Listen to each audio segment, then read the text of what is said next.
నమస్తే welcome to Vishwas TV. ఇప్పుడు headlines చూద్దాం. డిప్యూటీ సీఎం భట్టి విక్రమార్క ఇంట విషాదం. హైదరాబాద్ ట్రాఫిక్ కష్టాలు. కొత్తగా 1000 మంది హోంగార్డులు. సిపి కీలక ప్రకటన. 2 లక్షల రూపాయలు రైతు రుణమాఫీ. రేవంత్ సర్కార్ కీలక update. Telangana deputy CM Bhatti Vikramarka ఇంట తీవ్ర విషాదం నెలకొంది. ఆయన సోదరుడు మల్లు వెంకటేశ్వర్లు కన్నుమూశారు. అనారోగ్యంతో బాధపడుతున్న వెంకటేశ్వర్లు హైదరాబాద్ గచ్చిబౌలిలోని ఏఐజీ ఆసుపత్రిలో చికిత్స పొందుతూ తుది శ్వాస విడిచారు.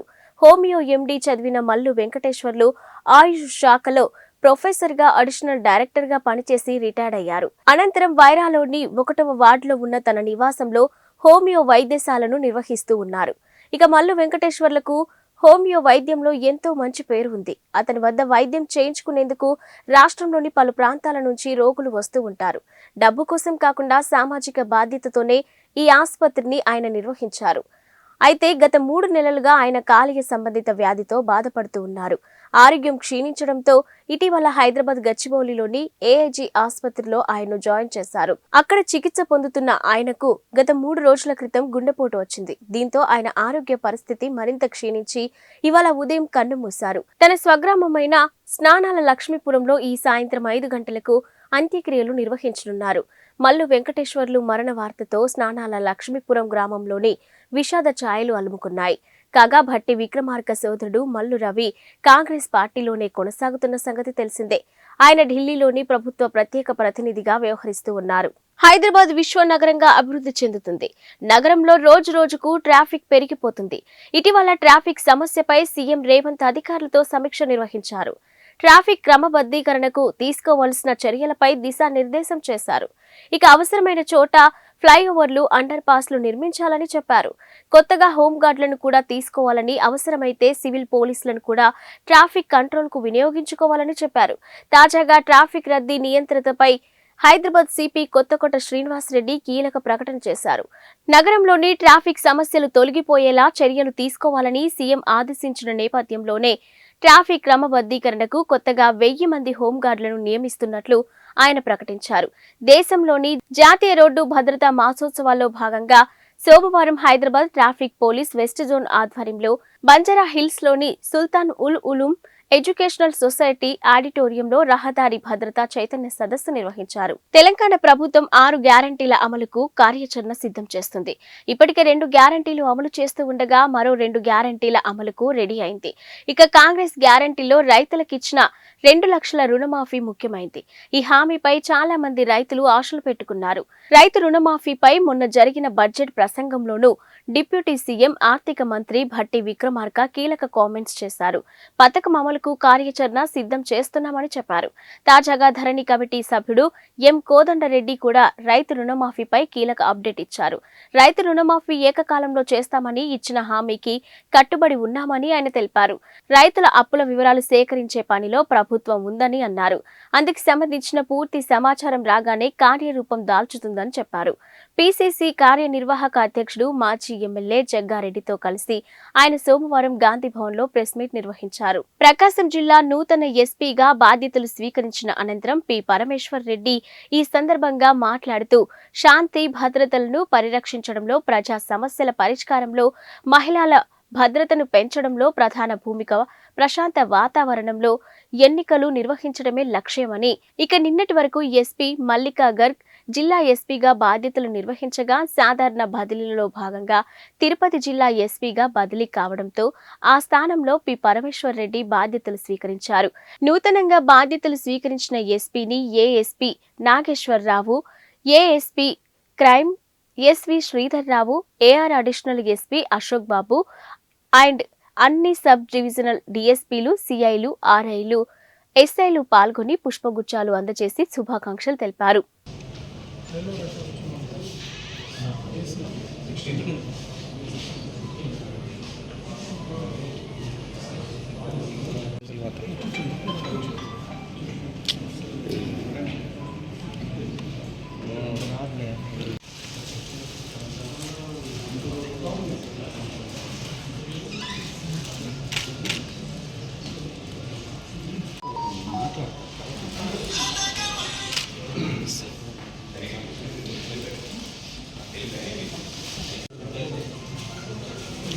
పేషెంట్ ఉంటారు.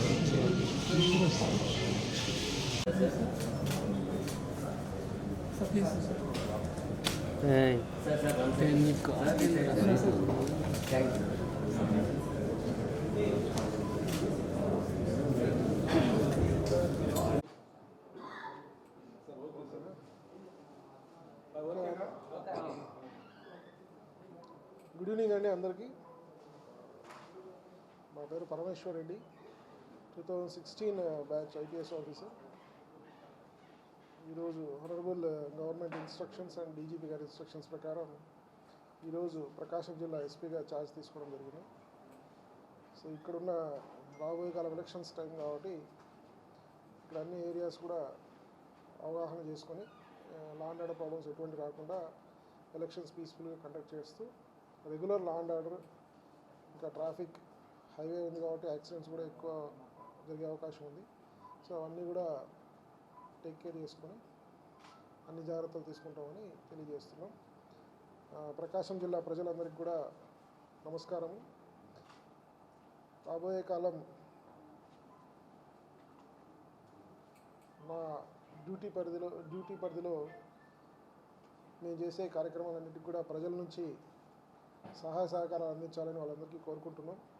అలాగే మీడియా ప్రతినిధులకు, రాజకీయ నాయకులకి అందరూ కూడా సమన్వయంతో సహకారం అందించాలని కోరుకుంటున్నాం. Thank you. గుంటూరు త్రాగునీటి కాలుష్యంతో ప్రబలిన అతిసారస్సులు అదుపులోకి రాలేదు. సోమవారం కూడా 35 మంది డయేరియా బాధితులు చికిత్స కోసం జీజీహెచ్లో చేరారు. ఇక దీంతో ఇప్పటి వరకు ఆసుపత్రిలో చేరిన రోగుల సంఖ్య 75కు చేరింది.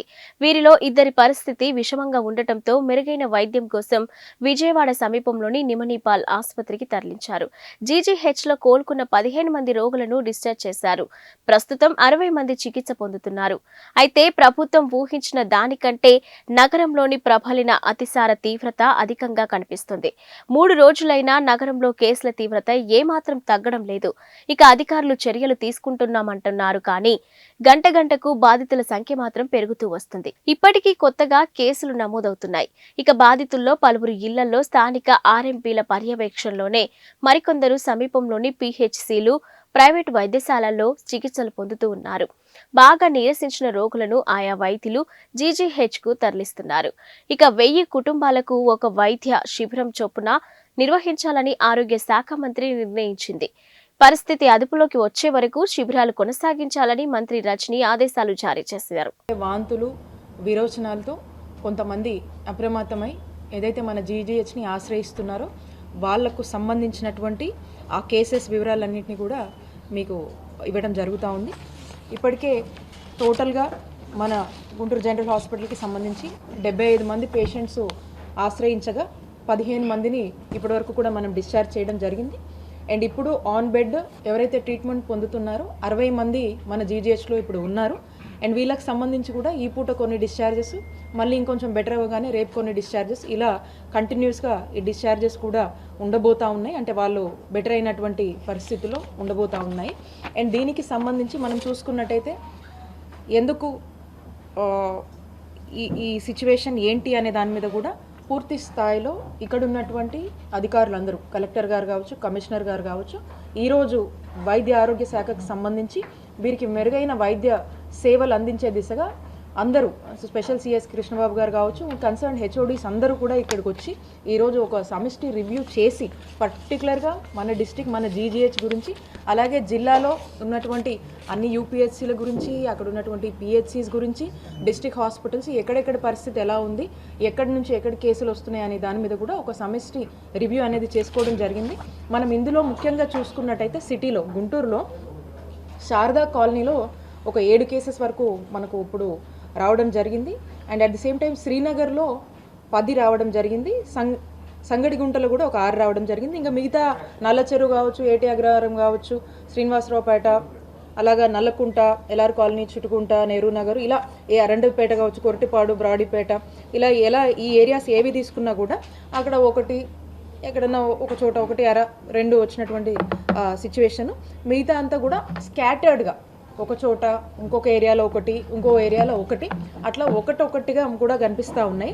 అండ్ మోర్ ఓవర్ ఈరోజు మనం ప్రజెంట్ చేసినటువంటి కేసెస్ నంబర్స్ ఏదైతే ఉన్నాయో అధికారులందరూ కూడా ఏదైతే మొన్నటి నుంచి కూడా మనం ఈ సిచ్యువేషన్ని ఒక అలార్మింగ్ సిచ్యువేషన్గా మనం గ్రహించామో అప్పటి నుంచే మొత్తము 5 చొప్పున అంటే ఉన్న వాలంటీర్స్ కావచ్చు, ఏఎన్ఎం కావచ్చు, ఈ ఎంపీహెచ్ఓ MLHP కావచ్చు, అలాగే మనకు అందుబాటులో ఉన్నటువంటి అన్ని టీమ్స్తోనూ కూడా ఒక 5 మంది మలేరియాకి సంబంధించినటువంటి ఆఫీసర్స్ కావచ్చు, వీళ్ళందరినీ కూడా ఒక 5 మంది టీమ్గా వేసి దాదాపుగా మనము ఒక 32 టీమ్స్ ఫామ్ చేసి పల్నాడు జిల్లా దాచపల్లి పట్టణానికి చెందిన వివాహితపై దాచపల్లి పోలీస్ స్టేషన్ కి చెందిన కానిస్టేబుల్ వెంకట్ నాయక్ లైంగిక వేధింపులకు పాల్పడినట్టు బోరున ఆవేదన వ్యక్తం చేసిన మహిళ.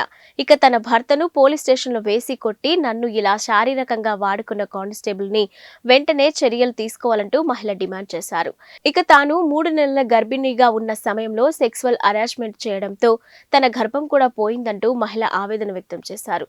నా పాపని గదిలో వేసి ముందు బంధించి నాపై లైంగిక వేధింపులకు పాల్పడ్డాడని మహిళ ఆవేదన. ఇక రాష్ట్రంలో దిశ చట్టం అమలవుతుందా లేదా అంటూ మహిళ ఆవేదన వ్యక్తం చేశారు. మీడియా వారు న్యాయం చేయాలంటూ ఆవేదన వ్యక్తం చేసిన మహిళ. వెంకట్ నాయక్ అనే అతను నేను ఇక్కడ నారాయణపురంలో రెంటుకుంటుంటే మా హస్బెండ్ పోలీస్ స్టేషన్లో కేసు అయి ఉంటే మా ఇంటికి వచ్చాడు. వచ్చిన ఫస్ట్ 4-5 డేస్ బాగానే ఉన్నాడు.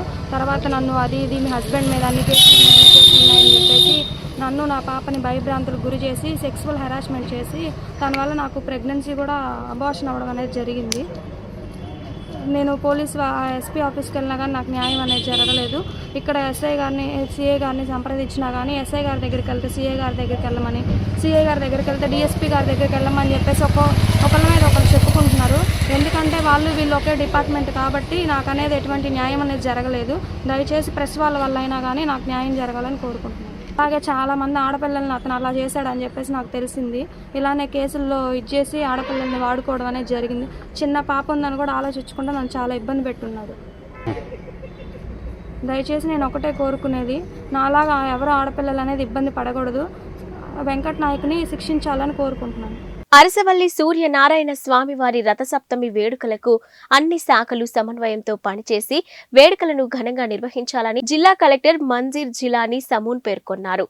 ఫిబ్రవరి 16వ తేదీన జరగనున్న రథసప్తమి వేడుకలకు ఏర్పాట్లో భాగంగా సోమవారం జిల్లా కలెక్టరేట్ సమావేశం మందిరంలో అధికారులతో సమన్వయ సమావేశం నిర్వహించారు. దర్శనం కోసం వచ్చిన భక్తులకు ఎటువంటి అసౌకర్యం కలగకుండా చేపట్టనున్న ఏర్పాట్లపై సమావేశంలో తొలుత జిల్లా కలెక్టర్కు ఆలయ ఈవో డిఎల్వి రమేష్ వివరించారు. ఈ సందర్భంగా జిల్లా కలెక్టర్ మాట్లాడుతూ భక్తులకు ఎటువంటి అసౌకర్యం కలగకుండా అరసవల్లి రథసప్తమి వేడుకలు నిర్వహించాలని చెప్పారు. క్యూ లైన్లు, ప్రసాదాల పంపిణీ తదితర చర్యలు చేపట్టాలని, పాలు, బిస్కెట్లు, మంచినీరు అందించే ప్రక్రియ సజావుగా జరపాలన్నారు. వైద్య శిబిరాల ఏర్పాటు, ఉచిత భోజనం వంటి అంశాలను అడిగి తెలుసుకున్నారు. ఫిబ్రవరి 15వ తేదీ అర్ధరాత్రి నుండి పూజా కార్యక్రమాలు ప్రారంభం కానున్నాయని, ప్రశాంత వాతావరణంలో వేడుకలు నిర్వహించుటకు అన్ని ఏర్పాట్లు దాదాపుగా పూర్తయ్యాయని తెలిపారు. ఇక రథసప్తమి దృష్ట్యా దర్శనానికి వచ్చే భక్తులకు ఎటువంటి అసౌకర్యం కలగకుండా చర్యలు చేపట్టాలని సూచించారు. నిరంతరం విద్యుత్ అందేలా చర్యలు చేపట్టాలని, అలాగే ముందస్తు జనరేటర్లు అందుబాటులో ఉంచుకోవాలని సూచించారు.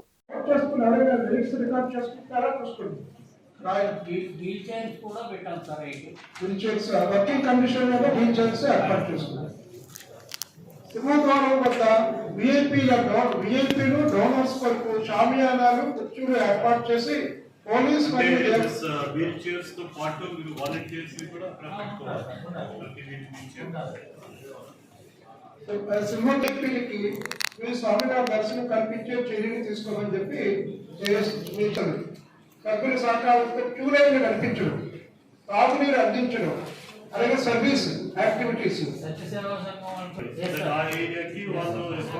తీసుకుంటారు.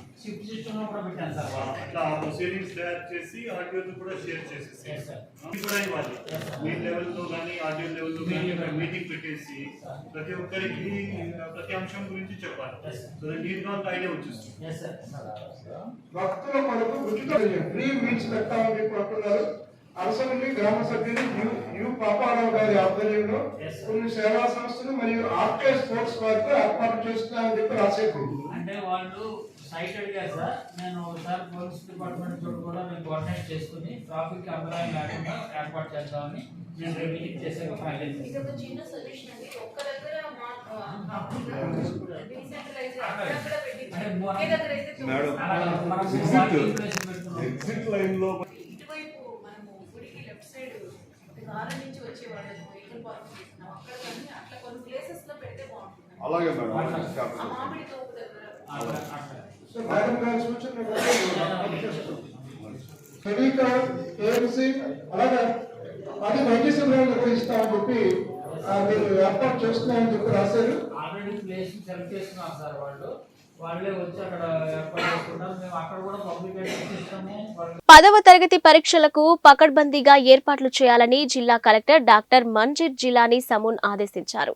10వ తరగతి పరీక్షల నిర్వహణపై కలెక్టర్ కార్యాలయ సమావేశ మందిరంలో సంబంధిత అధికారులతో సోమవారం జిల్లా కలెక్టర్ సమీక్ష నిర్వహించారు. ఈ సందర్భంగా కలెక్టర్ మాట్లాడుతూ పరీక్షలు మార్చి 18వ తేదీ నుండి 30వ తేదీ వరకు జరుగుతాయన్నారు. సమయం ఉదయం 9:30 ప్రారంభమై మధ్యాహ్నం 12:45 వరకు జరుగుతాయన్నారు. ఎక్కడా ఎటువంటి పొరపాట్లకు త్రావు లేకుండా చర్యలు చేపట్టాలని అన్నారు. ఇక జిల్లా నుండి 30,574 మంది విద్యార్థులు ఈ పరీక్షలకు హాజరు కానున్నట్లు పేర్కొన్నారు. జిల్లా అంతటా 145 పరీక్షా కేంద్రాలు ఏర్పాటు చేయడమైందని, 7 ఫ్లయింగ్ స్క్వాడ్స్, చీఫ్ సూపరింటెండెంట్లు 145 మందిని ఏర్పాటు చేసినట్లు వివరించారు. ఇక పరీక్షలు విజయవంతంగా నిర్వహించాలని తెలిపారు. జిల్లా విద్యాశాఖ సహాయ కమిషనర్, ప్రభుత్వ పరీక్షల విభాగం అధికారులు మాట్లాడుతూ 10వ తరగతి లియాఖత్ అలీఖాన్ పరీక్షల నిర్వహణకు సంబంధించిన వివరాలు తెలిపారు. ఈ సమావేశంలో జిల్లా SP AR Radhika, DRO M Ganapathirao, RDO C H Rangaiah తదితరులు పాల్గొన్నారు. ఇది ఒక చాలా ఇంపార్టెంట్ రోల్ పోస్టల్ డిపార్ట్మెంట్. అలాగే చెప్పినట్టుగా బస్సులు ఏర్పాటు చేయాల్సిన అవసరం ఉంటుంది. Sir, from 18th of for your all the line departments cooperation during the last year exam has decided issued a notification for conducting 10th class exam from district Srikakulam. 30,574 students are going to appear for the exam. All these students, 155 centers have been identified, sir. And we have got grading of centers, sir, ABC, also. So in such a, we have got 62 C category centers, for which we need to have a separate mechanism to reach, to make the question paper to reach the centers. We have got, during the last year, we have got 3 centers which were problematic, sir, where already CC cameras and other security measures have been taken, sir. This year, during the last year information, this year 3 centers newly identified as a problematic centers, sir. These 3 centers also is going to be surveillance, sir. We will be CC camera surveillance. after that for transportation of this exam material, police escort teams will be sent with their vehicles, and there will be one wireless set which will be established in the strong room that's in the GHS, sir. They will know, and we will see that no violation happens, and there will be bandobast at each examination center depending on the strength of students there. And last time we utilized Mahila police for frisking, sir. Only we utilize the Mahila police for frisking because we don't have enough women police officers in the district, sir. That's the only request we have from your sector. And then we will be arranging mobile police parties going to movie to curtail any rumors to prevent the leakage cases, sir. And Akshaya developers అధినేత Madiwada Venkatakrishna Christian సేవలు అభినందనీయమని Janasena party రాష్ట్ర కార్యదర్శి మండలి రాజేష్ అమ్మిశెట్టి వాసులు కొనియాడారు.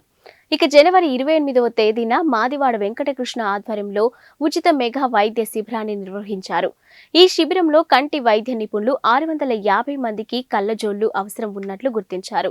కళ్లజోళ్లు అవసరం ఉన్నవారికి చల్లపల్లిలోని చంద్ర రాజేశ్వరరావు వికాస కేంద్రంలో సోమవారం వెంకటకృష్ణ ఆర్థిక సహకారంతో పార్టీ జిల్లా అధికార ప్రతినిధి రాయపూడి వేణుగోపాలరావు అధ్యక్షతన నిర్వహించిన కార్యక్రమంలో మండలి రాజేష్ అమ్మిశెట్టి వాసుల చేతుల మీదుగా కళ్లజోళ్లను పంపిణీ చేశారు. ఈ సందర్భంగా మండలి రాజేష్ మాట్లాడుతూ జనసేన పార్టీలో చేరిన అనతి కాలంలోనే వెంకటకృష్ణ సేవా కార్యక్రమాలు చేయడం హర్షణీయమన్నారు. ఇక జనసేన పార్టీ అధినేత పవన్ కళ్యాణ్ కోరుకున్నట్టు అదే బాటలో వెంకటకృష్ణ పయనించడం ఆశాదాయకమన్నారు. ఇక తమ అధినేత కోరుకున్నట్టు సమస్యలపై పోరాడటం, సమస్యలు ఉన్న చోట ముందు ఉండేది జన సైనికులేనని తెలిపారు. అధికార దుర్వినియోగానికి పాల్పడే వారికి ముందు గుర్తు వచ్చేది జనసేన పార్టీయే అన్నారు. ఈరోజు మొట్టమొదటిసారిగా హిందూపురం వాల్మీకి సంఘం సంబంధించి మొట్టమొదటిసారి ఆత్మీయ సమావేశానికి వచ్చినాడు. ఆ ఫీలింగ్ ఎలా ఉంది మీకు? ఆత్మీయ కలిక వాల్మీకి అన్నలందరూ కూడా కలిసి పెట్టినారు. చాలా సంతోషంగా ఉంది. చాలా బాగా అందరూ కూడా ఆదరించడం జరిగింది. అన్నలందరూ కూడా మేమున్నామమ్మా నీతో పాటని అందరూ కూడా ధైర్యంగా ముందు నీతో పాటు మేమందరం కూడా ఉన్నాము, మీరు కాదు ఈరోజు మేమే నిలబడినట్లుగానే వాళ్ళే చెప్పడం జరుగుతుంది. నిలబడాల్సింది అనివార్యం. ఎవరు పార్టీ డిసిజన్ తీసుకుంటుందో అది ఆ పార్టీ ఈ పార్టీ అని కాదు, డిసిషన్ తీసుకునే హక్కు వాళ్ళకు ఉంది. వాల్మీకిలు పెడితే కూడా నేను అందరికీ చెయ్యెత్తి మొక్కి వినతి చేసుకునేది ఇంతే. నేను హిందూపురంలో ఇప్పుడు పార్లమెంటరీ అభ్యర్థిగా వైఎస్ఆర్ కాంగ్రెస్ పార్టీ జగన్మోహన్ రెడ్డి అన్న తెచ్చిన పథకాలన్నీ కూడా ప్రతి గడపకి పోయినాయి. ప్రతి అక్క అనుభవిస్తుంది, ప్రతి చెల్లి, ప్రతి తల్లి, ప్రతి అన్న అందరూ తీసుకుంటున్నారు. రైతులు కూడా బాగున్నారు, పిల్లలు కూడా బాగున్నారు, అందరూ సంరక్షణంగా ఉండాలి. ఈరోజు సమాజంలో సామాజిక న్యాయం ఏడన్నా అయ్యిందంటే వైఎస్ జగన్మోహన్ రెడ్డి అన్న పాలనలో. దయచేసి అన్న ఏమి రామరాజ్యం కట్టినారో ఆ రామరాజ్యం మనకు ఉండాలి. మనమందరూ కూడా సురక్షితంగా ఉండాలి, మనమంతా కూడా సమాజంలో గౌరవంగా ఉండాలి అంటే దయచేసి ఏ పార్టీ ఏ వర్గానికన్నా ఈ ఆడకూతురు ప్రతి ఒక్క ఇంటి గడపకు, హిందూపురం పార్లమెంటరీ ప్రతి గడపకు అడుగుతా ఉంది. జగన్మోహన్ రెడ్డి సంక్షేమ పథకాల జొత్తులో ఈ ఆడకూతురు కూడా మీ ఇంటి బిడ్డ. దయచేసి మీరందరూ కూడా ఆశీర్వదించండి. మీ ఇంటికి గడప గడపకి ఎట్లా పథకాలు వస్తాయో ఈ శాంతి కూడా, మరియు లోకల్లో ఉండే ఎమ్మెల్యేలు, ఆ అసెంబ్లీకి సంబంధించిన ఎమ్మెల్యేలు కూడా వచ్చి మీ పనులు చేస్తాం, మీ ఇంట్లో మీ బిడ్డలుగా ఉంటామని కోరుకుంటున్నాం. సఖీ జాతీయ మహిళా మండలి వారు చేపట్టిన కార్యక్రమం ఖమ్మం పట్టణంలోని 27వ డివిజన్లో దందముడి గిరిజ ఆధ్వర్యంలో సమావేశం ఏర్పాటు చేయడం జరిగింది. ఈ యొక్క సమావేశానికి ముఖ్య అతిథిగా నరాల సత్యనారాయణ, 27వ డివిజన్ కార్పొరేటర్ దొడ్డ నాగేష్, సఖీ జాతీయ మహిళా మండలి సభ్యులు, అన్ని వర్గాల మహిళలు పాల్గొనడం జరిగింది. అనంతరం వారు మాట్లాడుతూ శక్తి జాతీయ మహిళా మండలి ముఖ్య ఉద్దేశం మహిళలను అన్ని విధాలా ఆదుకోవాలని, పేద కుటుంబాల వారికి ఉన్న సమస్యలను తీర్చడానికి ముందుండి పనిచేస్తుందని, ఖమ్మం నగరంలోని సుమారు 400 మంది సభ్యులు పనిచేస్తూ ఉన్నారని, మహిళల పట్ల ఉన్న అనేక సమస్యలను పరిష్కరించడానికి వారు ముందు ఉంటారని, ఈ సఖీ జాతీయ మహిళా మండలి సుమారు 29 రాష్ట్రాల్లో పనిచేస్తుందని, ఇతర దేశాలలో సైతం పనిచేస్తూ అనేక సేవా కార్యక్రమాలు ద్వారా మంచి గుర్తింపును పొందుతూ ఉందని వారు కొనియాడారు. ఈ కార్యక్రమంలో కనగంటి నాగమణి, కిరణ్మయ్, మారోజు ప్రేమకుమారి తదితరులు పాల్గొన్నారు. ఖమ్మంలో 27వ డివిజన్లో గిరిజా గారి నాయకత్వంలో ఈరోజు ఇక్కడ సమావేశం జరిగింది. మరి పెద్ద ఎత్తున గిరిజ గారు మహిళలను ఈ 27వ డివిజన్లో పిలిపించడం జరిగింది. మరి సఖీ జాతీయ మహిళా మండలి విద్యా, వైద్య, ఆరోగ్యపరంగా చేసే సేవలను ఇక్కడ క్షుణ్ణంగా చెప్పడం జరిగింది. ఎందుకంటే దాదాపు 27వ డివిజన్లో 100 మంది మహిళల దాకా ఈరోజు హాజరు కావడం జరిగింది. ఇప్పటికే సఖీ జాతీయ మహిళా మండలి 86 కుటుంబాలకు సేవలు చేశాం. ఎవరైతే అనారోగ్యంతో బాధపడుతున్నారో, ఎవరైతే పేదరికంతో బాధపడుతున్నారో, ఎవరైతే తినే తిండి, కట్టే బట్ట, ఉండే ఇల్లు లేక దారిద్ర్య రేఖకు దిగువన జీవిస్తున్నారో ఆ కుటుంబాలను ఆదుకునే దిశగా 29 రాష్ట్రాలలో సఖీ జాతీయ మహిళా మండలిని ఏర్పాటు చేశాం. అమెరికాలో కూడా ఈ మధ్యనే ప్రారంభమైంది. అంటే సఖీ జాతీయ మహిళా మండలి 29 రాష్ట్రాలలో పేదవాళ్ళకి సహాయం చేసే దిశగా, నిరుపేదలకు సహాయం చేసే దిశగా, అదేవిధంగా అనాథ శరణాలయాలకు సేవ చేసే దిశగా, వృద్ధాశ్రమాలకు సేవ చేసే దిశగా ముందడుగులు వేస్తూ ఉన్నది. మహిళలకు ఏ సమస్యలు వచ్చినా, కష్టాలు వచ్చినా, నష్టాలు వచ్చినా వారిని ఆదుకుంటూ సఖీ జాతీయ మహిళా మండలి ఒక దిక్సూచిగా ముందుకు పోతూ ఉన్నది. మరి మన ఖమ్మం టౌన్లోనే 400 మంది మహిళలు ఈరోజు సఖీ కాకినాడ శాంబమూర్తి నగరంలోని శ్రీ శ్రీ శ్రీ వైభవ వెంకటేశ్వర స్వామి విగ్రహ ప్రతిష్ట వైభవంగా నిర్వహిస్తున్నట్లు కాకినాడ సిటీ ఎమ్మెల్యే ద్వారంపూడి చంద్రశేఖర్ రెడ్డి పేర్కొన్నారు. 2022 సంవత్సరం ఫిబ్రవరి 14న ఆలయ శంకుస్థాపన చేయగా 2 ఏళ్ల అనంతరం సరిగ్గా ఫిబ్రవరి 14న శ్రీ శ్రీ శ్రీ వైభవ వెంకటేశ్వర స్వామి విగ్రహ ప్రతిష్ట కార్యక్రమాన్ని నిర్వహిస్తున్నామన్నారు. బ్రహ్మశ్రీ డాక్టర్ చాగంటి కోటేశ్వరరావు ఆశీస్సులతో 3 రోజుల పాటు ఈ కార్యక్రమాలు నిర్వహిస్తున్నట్లు తెలిపారు. సోమవారం ఆలయ ప్రాంగణంలో విలేకరుల సమావేశంలో ఆయన మాట్లాడారు. 14వ తేదీన శ్రీ వైభవ వెంకటేశ్వర స్వామి విగ్రహ ప్రతిష్ట, 15వ తేదీన శ్రీ వైభవ వెంకటేశ్వర స్వామి దివ్యక్షేత్రం నుండి ఆనంద భారతి వరకు తిరువీధి మహోత్సవం నిర్వహించడం జరుగుతుందన్నారు. అదేవిధంగా ఉదయం 9 గంటలకు ఆనంద భారతి గ్రౌండ్ లో సామూహిక కోట్నాలోత్సవం, అనంత కోలాటం, దాండియా నిర్వహించడం జరుగుతుందన్నారు. ఈ కార్యక్రమాన్ని విజయవంతం చేయాలని తెలిపారు. 16వ తేదీ రంగరాయ మెడికల్ కాలేజ్ లో వెంకటేశ్వర స్వామి కళ్యాణోత్సవం నిర్వహించడం జరుగుతుందన్నారు. ఈ కార్యక్రమంలో వచ్చిన భక్తులకు తిరుపతి లడ్డూను ప్రసాదంగా ఇస్తామన్నారు. మనం ఈరోజు కాకినాడ పట్టణం సామూర్తి నగర్ 13వ డివిజన్లో ఉన్నాం. ఇక్కడ శ్రీ వైభవ వెంకటేశ్వర స్వామి ఆలయాన్ని కొత్త ఆలయాన్ని నిర్మించుకోవడం జరిగింది. 2022 ఫిబ్రవరి 14న ఈ ఆలయ శంకుస్థాపన చేసాం. కరెక్ట్గా 2 సంవత్సరాల్లో అంటే 2024 మళ్ళీ ఫిబ్రవరి 14న విగ్రహ ప్రతిష్టని చేయాలని చెప్పేసి పెద్దల సూచనల మేరకు నిర్ణయించడం జరిగింది. ఇది పూర్తిగా కాకినాడ పట్టణంలో మొట్టమొదటిసారి రాతి కట్టడం, అంటే రాయితో కట్టడం జరిగింది ఈ విగ్రహాన్ని. కనుక ఈ విగ్రహ ప్రతిష్ట కార్యక్రమం 14వ తారీఖు ఉదయం 10 గంటలకు ఉంటుంది. కనుక 50 మంది కూడా ఈ విగ్రహ ప్రతిష్ట కార్యక్రమంలో పాల్గొని ఆ వెంకటేశ్వర స్వామిని చూసి తరించవలసిందిగా మనస్ఫూర్తి కోరుకుంటున్నాను. అదేవిధంగా ఈ యొక్క కార్యక్రమానికి పెద్దలు, గురువులు శ్రీ చాగంటి కోటేశ్వరరావు గారి ఆధ్వర్యంలో ఈ యొక్క విగ్రహ ప్రతిష్ట కార్యక్రమం వైష్ణవ సాంప్రదాయంలో జరుగుతుంది. చాలామంది పండితులు వివిధ రాష్ట్రాల నుంచి, ఈవెన్ నేపాల్ నుంచి కూడా పండితులు తీసుకురావడం జరిగింది. చాలా సాంప్రదాయంగా ఈ యొక్క కార్యక్రమాన్ని 3 రోజులు చేస్తున్నాం. మొత్తం ఇది 5 రోజుల కార్యక్రమం. రేపు ఎల్లుండి ప్రతిష్ఠ చేస్తాం అని తెలియజేసుకుంటున్నాను. అదేవిధంగా విగ్రహ ప్రతిష్ట కార్యక్రమం 14వ తారీఖున అయిన తర్వాత 15వ తారీఖున ఆనంద భారతిలో స్వామివారిని అక్కడ పసుపు కొట్టే కార్యక్రమం, దానికి కాకినాడ పట్టణంలో ఉన్నటువంటి చాలామంది మహిళలు పాల్గొంటున్నారు. పసుపు కొట్టే కార్యక్రమం తర్వాత మెహందీ పెట్టుకోవడం జరుగుతుంది. మెహందీ కార్యక్రమం తర్వాత సాయంత్రం మరలా కోలాట నృత్యాలు, అదేవిధంగా మార్వాడీస్ అందరూ వచ్చి దాండియా నృత్యాలు అన్నీ కూడా చేస్తారు. ఇది 15వ తారీఖు కార్యక్రమం. అక్కడే 15వ తారీఖు సాయంత్రం 5 గంటలకి స్వామివారికి, అమ్మవారికి మంగళ స్నానం కూడా ఉంటుంది. ఈ యొక్క 15వ తారీఖు ప్రోగ్రాం పూర్తిగా ఉదయం సాయంత్రం వరకు ఆనంద భారతిలో జరుగుతుంది. అందరూ కూడా వచ్చి ఈ యొక్క కార్యక్రమాన్ని వీక్షించవలసిందే కోరుకుంటున్నాను. తర్వాత 16వ తారీఖున రంగరాయ మెడికల్ కాలేజ్ గ్రౌండ్లో శ్రీ వైభవ వెంకటేశ్వర స్వామి గారిది కళ్యాణోత్సవం ఉంటుంది. ఈ కళ్యాణోత్సవానికి వైజాగ్ నుంచి పండితులు వచ్చారు. వైజాగ్ శ్రీ వైభవ వెంకటేశ్వర స్వామి గుడి నుంచి పండితులు వచ్చి ఈ యొక్క కళ్యాణ కార్యక్రమాన్ని చేయడం జరుగుతుంది.